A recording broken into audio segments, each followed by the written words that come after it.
नमस्कार दोस्तों, आज के वीडियो में आप सभी का स्वागत है। आज हम डिस्कस कर रहे हैं कि हम यूजर से इनपुट कैसे लेंगे। जावा के अंदर अगर हम चाहते हैं किसी भी यूजर से इनपुट लेना तो उसको हम कैसे करेंगे, तो वो आज हम डिस्कस करने वाले हैं। तो यूजर से इनपुट क्यों लेना है, सबसे पहली बात तो देखिए, जो प्रोग्राम्स होते हैं वो इंटरेक्टिव तभी बनेंगे जब हम यूजर से किसी तरह का डेटा इनपुट लेते हैं। तो उसके लिए ये मेनली यूज किया जाता है, लाइक फॉर्म्स है, लॉगिन सिस्टम है, किसी तरह का एप्लीकेशन है, वहां पे ये सबसे ज्यादा यूज किया जाता है जहां पे हमें यूजर से इनपुट की रिक्वायरमेंट पड़ती है। और इसका दूसरा फायदा है कि ये हमें डायनामिक प्रोग्राम्स या डायनामिक बिहेवियर प्रोवाइड करने के लिए काम आता है। डायनेमिक प्रोग्राम का मतलब है जहां पे कंटेंट के अंदर चेंजेस होता हो।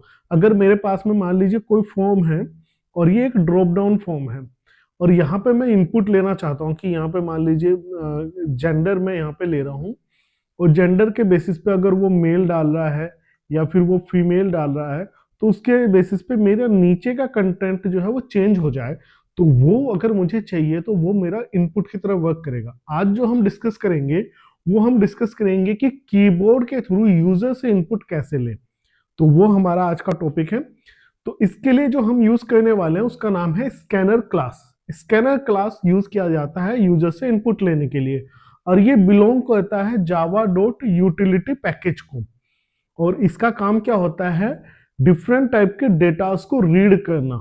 वो हम कैसे करेंगे, इस एग्जांपल के थ्रू हम समझने वाले हैं। हमें सबसे पहला काम करना पड़ेगा स्कैनर क्लास को इंपोर्ट करना। स्कैनर क्लास जो है हमारा वो प्रोवाइड किया जाता है Java dot utility dot scanner class के अंदर। ठीक है, इस पैकेज को हमें इंपोर्ट करना पड़ेगा। इंपोर्ट का मतलब है इस प्रोग्राम को, इस लाइन को हमें सबसे पहले लिखना पड़ेगा अपने प्रोग्राम के अंदर। उसके बाद में ही मेरा सारा प्रोग्राम वर्क करेगा। उसके बाद मुझे स्कैनर क्लास को ऑब्जेक्ट बनाना पड़ेगा, क्योंकि जितने भी मेरी क्लासेस हैं उनको ऑब्जेक्ट बनाने की रिक्वायरमेंट पड़ेगी। तो ऑब्जेक्ट हम कैसे बनाते हैं, class name object name equal to का sign then new and scanner name. ये तो हो गया मेरा ऑब्जेक्ट क्रिएशन। उसके बाद सिस्टम डॉट इन, हमें चूंकि इनपुट लेना है तो सिस्टम डॉट इन का मतलब होता है यूजर से कीबोर्ड के थ्रू इनपुट लेना। ठीक है, तो ये हमको लिखना पड़ेगा सेकंड लाइन पे। उसके बाद में हम जब इनपुट लेंगे तो उसके लिए हम जो यूज करेंगे वो होगा नेक्स्ट इंटीजर। अगर हमें लेना है, इसके बहुत सारे टाइप है वो हम देखने वाले हैं। फिर जो भी हमें स्कैनर क्लास से इनपुट मिलेगा उसको मैं एक वेरिएबल के अंदर स्टोर कर दूंगा, जैसे कि नम नाम का वेरिएबल मैंने लिया है। अगर मेरे को डबल लेना है इनपुट के तौर पे तो मैं लिखूंगा नेक्स्ट डबल। ये मेथड्स के नाम है अलग अलग, तो यहाँ पे डबल वैल्यू मेरे को मिल जाएगी। अगर मुझे किसी तरह का स्ट्रिंग लिखना है तो मैं लूंगा नेक्स्ट। अगर कोई पूरा सेंटेंस लेना है तो नेक्स्ट लाइन लिखूंगा, तो यहाँ पे मेरा पूरा sentence like this this this full stop. अगर मेरे पास में एक से ज्यादा सेंटेंस है तो उसको लेने के लिए नेक्स्ट लाइन में लिखूंगा। अगर मेरे को खाली सिंगल स्ट्रिंग लेना है तो नेक्स्ट मेथड से ही मेरा काम हो जाएगा। तो ये तो हो गए मेरे मेनली। अब बात करते हैं कि इस प्रोग्राम को लिखेंगे कैसे, प्रोग्राम के कंपोनेंट्स क्या क्या है। तो सबसे पहला तो मुझे स्कैनर क्लास को इंपोर्ट करना है, ये तो हो गया इंपोर्ट मेरा। उसके बाद मेन मेथड के अंदर आए, उस मेन क्लास के अंदर आए, मेन मेथड के अंदर आए, और उसके बाद मैंने इसका ऑब्जेक्ट क्रिएट किया। तो यहाँ पे हो रहा है ऑब्जेक्ट क्रिएशन। ऑब्जेक्ट क्रिएट करने के बाद में फिर मैंने लिखा एक लाइन एंटर योर नेम। तो ये नाम जो है मेरा नेक्स्ट लाइन से एंटर हो जाएगा, क्योंकि नाम क्या हो सकता है, नाम हो सकता है लाइक सागर एंड चौधरी।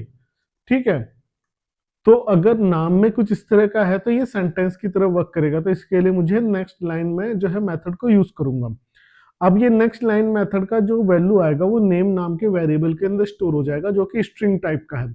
इसके बाद एंटर एज, चूंकि ये एज जो है हमेशा वेरिएबल होगा इंटीजर टाइप का, तो यहाँ पे जो वैल्यू मैं स्टोर करूंगा वो एज नाम का एक इंटीजर वेरिएबल होगा, और एससी डॉट नेक्स्ट इंट। तो यहाँ से मुझे इनपुट वैल्यू मिल जाएगी इंटीजर के रूप में, और उसको एज के अंदर मैं स्टोर कर दूंगा, और उसके बाद में मैं इन दोनों को प्रिंट कर दूंगा। तो आउटपुट मुझे कुछ इस तरह से मिलेगा। सबसे पहला एक वर्ड आएगा, वो हमने डाल दिया अपना नाम, फिर एज हमने डाल दिया, और फिर उसके बाद में उसको वो डिस्प्ले कर देगा आउटपुट पे एज इट इज। तो ये मेरा आउटपुट सैंपल होने वाला है।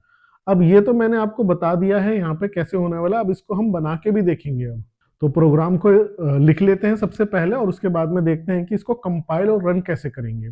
तो अब हम डिस्कस करने वाले हैं कि अब हमारा प्रोग्राम कैसे काम करेगा। प्रोग्राम अगर बनाना है तो मैं कोई भी एक न्यू फाइल ले लूंगा। तो यहाँ पे जैसे एक सैंपल मैंने ले लिया है, तो मैं एक फ्रेश फाइल ले लेता हूँ सबसे पहले। तो एक न्यू फाइल मैंने ले लिया है, और न्यू फाइल के अंदर हम जो है सबसे पहले तो लिखेंगे क्लास का नेम। तो क्लास मैंने लिखा है, इसका नाम लिखा है मैंने इनपुट।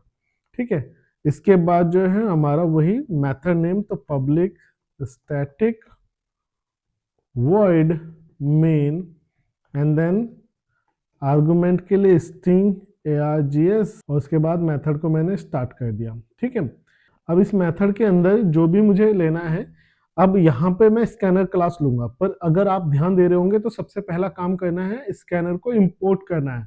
तो इंपोर्ट जो है वो उससे ऊपर होता है, क्लास से ऊपर। तो इंपोर्ट जावा डॉट यूटिल या utility and then scanner. Scanner class को मैंने ले लिया है, एंड देन अब मैं क्या करूंगा, इस स्कैनर क्लास का ऑब्जेक्ट बनाऊंगा। तो scanner sc equal to new scanner and then system dot in, ये मैंने ऑब्जेक्ट क्रिएट कर लिया। अब इसके बाद में मान लीजिए मैं कोई मैसेज प्रिंट कर रहा हूँ, system dot out dot print ln, and मैं यहाँ पे एक मैसेज कह रहा हूँ कि एंटर योर नेम। और यहाँ पे मुझे क्या चाहिए कि वो इसको मैं स्टोर कर दूँ एक स्ट्रिंग नाम के वेरिएबल के अंदर। तो मैंने उसको स्टोर कर दिया नेम नाम का वेरिएबल, और तो sc जो कि ऑब्जेक्ट नेम है डॉट, और हमारा क्या आ जाएगा नेक्स्ट। एंड चूंकि पूरा का पूरा लाइन मुझे लेना है, तो ये मैंने लाइन ले लिया। इसके बाद मैं फिर एक मैसेज प्रिंट कर रहा हूँ, system dot out dot print ln, और यहाँ पे मैं मैसेज कर रहा हूँ कि एंटर योर एज। अब एज को मैं कहाँ स्टोर करूँगा, इसको मैं स्टोर कर लेता हूँ, एक इंट वेरिएबल लिया मैंने एज नाम का, उसके अंदर मैं स्टोर कर लेता हूँ। ठीक है, तो यहाँ पे आ जाएगा sc डॉट नेक्स्ट इंट। ठीक है, आई कैपिटल होगा, ध्यान रखेंगे हम इन चीज़ों का। अब ये सारे वेरिएबल्स तो मैंने ले लिए, अब इसके बाद क्या करना है, मुझे इसको प्रिंट करना है। तो मैं ले लूँगा system dot out dot print ln your name is, इसको कर दिया मैंने प्लस का साइन, एंड नेम वेरिएबल को मैंने यहाँ पे प्रिंट कर लिया। एक स्पेस दे देंगे ताकि किसी तरह का कोई कंफ्यूजन ना हो। देन इसी को कॉपी कर देता हूँ मैं दोबारा से। अब मेरा योर एज, और एज वेरिएबल को मैं यहाँ पे प्रिंट कर दूंगा। क्लास को भी क्लोज कर देता है। अब इसको मैं सेव करूँगा, तो सेव एज पे जाएंगे, और डेस्कटॉप पे ये फोल्डर है, तो डेस्कटॉप पे जावा प्रोग्राम्स, और इसको मैंने यहाँ पे सेव कर दिया। ठीक है, ये हो गया सेव। इसको मैं क्लोज कर लेता हूँ, और ये आ गया इनपुट नाम का। अब मैं cmd ओपन कर लेता हूँ, यहाँ पे cmd लिखो, एंटर मार दो, और cmd आपका ओपन हो जाएगा। इसको मैं थोड़ा सा जूम कर लेता हूँ। ठीक है, अब इसको प्रोग्राम को कंपाइल कराते हैं। इनपुट नाम का प्रोग्राम था, डॉट एक्सटेंशन इसका जावा था, मैंने एंटर मारा। अगर कोई एरर होगा तो यहाँ पे आ जाएगा ओके सिस्टम की स्पेलिंग गलत हो गई है, यहाँ पे सिस्टम की स्पेलिंग गलत हो गई है। इसको सेव कर देते हैं, क्लोज कर देते हैं, एंड देन दोबारा से कंपाइल कराते हैं।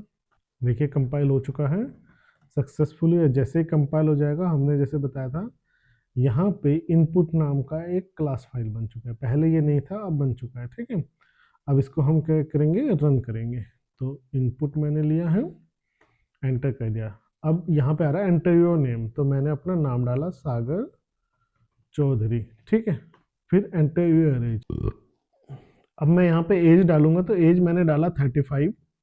तो 35 डालने के बाद में जैसे कि आप देख पा रहे हैं, तो your name is Sagar Chaudhary and your age is 35। तो ये यहाँ पे प्रिंट में आ चुका है कंसोल पे। ठीक है, तो यहाँ पे हमने जो ये सागर चौधरी था, ये हमने इनपुट से लिया है, एंड 35 ये भी हमने इनपुट से लिया, और हमारा कंटेंट यहाँ पे आउटपुट में आ चुका है। तो आई होप आप लोग इसको अच्छे से समझ चुके होंगे। अब आगे बढ़ते हैं। अब कॉमन स्कैनर मेथड कौन कौन से जो अभी हमने देखे थे, नेक्स्ट इंट देखा है, नेक्स्ट डबल देखा है, नेक्स्ट हमारा कोई भी स्ट्रिंग के लिए होता है। इसके अलावा नेक्स्ट लाइन हमारा सेंटेंस के लिए होता है, और नेक्स्ट बूलियन हमारा ट्रू एंड फॉल्स के लिए होता है। तो ये मेरे कॉमन मेथड है स्कैनर क्लास के अंदर। इसके अलावा जो एक कॉमन मिस्टेक हम लोग कहते हैं कि स्टूडेंट जब प्रोग्राम बनाते हैं, हमने देखा है कि स्कैनर क्लास को इंपोर्ट करना भूल जाते हैं। दूसरा, उसका ऑब्जेक्ट क्रिएट करना भूल जाते हैं। और एक कंफ्यूजन उनके बीच में होता है कि नेक्स्ट इंट और नेक्स्ट लाइन के बीच का डिफरेंशिएट। तो नेक्स्ट इंट अगर मुझे इंटीजर वैल्यू चाहिए, ठीक है, और नेक्स्ट लाइन मेरे को अगर सेंटेंस के फॉर्म में कोई वैल्यू लेना है, ठीक है, तो ये हम दिक्कत ध्यान रखेंगे कि इस तरह की प्रॉब्लम हमारे साथ में ना हो, इस तरह की मिस्टेक्स हम रिपीट ना करें।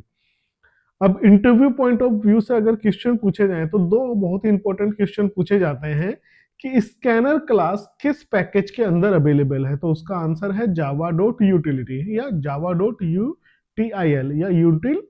And then system dot in क्या है, ये स्टैंडर्ड इनपुट स्ट्रीम है। अभी हम इसके बाद में जो है हमारे कुछ लेक्चर्स हम डिस्कस करेंगे इनपुट स्ट्रीम आउटपुट स्ट्रीम, ठीक है, जहां पे हम फाइल इनपुट आउटपुट या फिर हम इनपुट आउटपुट के ऊपर वर्क करेंगे, तो वहां पे हम इन चीजों को और अच्छे डिटेल में एक्सप्लेन करेंगे। अभी के लिए हमें तो सिर्फ इतना समझना है कि सिस्टम डॉट इन जो है क्लास है और इसका मेन काम होता है इनपुट लेने के लिए, जो भी हमारा कीबोर्ड से इनपुट मिलेगा तो उसके लिए हमारा ये यूज किया जाता है। तो आई होप आप लोगों को समझ में आ गया होगा। दूसरा, क्लोजिंग स्कैनर। क्लोजिंग स्कैनर क्या है? देखिए, जब हमारा कोई भी चीज ओपन होती है तो उसको हमें क्लोज भी करना होता है। तो क्लोजिंग के लिए हमारा एससी क्या है? ऑब्जेक्ट नेम, ठीक है। तो क्लोज हमारा मेथड है, जब भी हम किसी चीज को क्लोज करना चाहते हैं, किसी भी मेथड को अगर क्लोज करना चाहते हैं तो हम क्लोज ऑपरेटर क्लोज मेथड का यूज करेंगे। तो अब इसके बाद में जो हम नेक्स्ट वीडियो डिस्कस करने वाले हैं उसके अंदर हम बात करेंगे डिसीजन मेकिंग या फिर हम कहेंगे इफ एल्स स्टेटमेंट, जो कि बहुत कॉमन है सी लैंग्वेज के अंदर भी, पाइथन के अंदर भी और बहुत सारी जगहों पे इसका यूज किया जाता है। तो सी और जावा के अंदर आपको ऑलमोस्ट सेम देखने वाला है, तो उसको हम डिस्कस करने वाले हैं अपनी अगली वीडियो के अंदर। तो आई होप आपको आज का वीडियो अच्छे से समझ में आ गया होगा। अगर किसी तरह का कोई डाउट है, कोई कंफ्यूजन है, आप कमेंट सेक्शन में पूछ सकते हैं। इसके अलावा ऊपर व्हाट्सएप नंबर है, आप उस पर मुझे मैसेज कर सकते हैं अगर किसी भी तरह का डाउट होता है। तो आज का वीडियो देखने के लिए बहुत बहुत धन्यवाद। Thank you.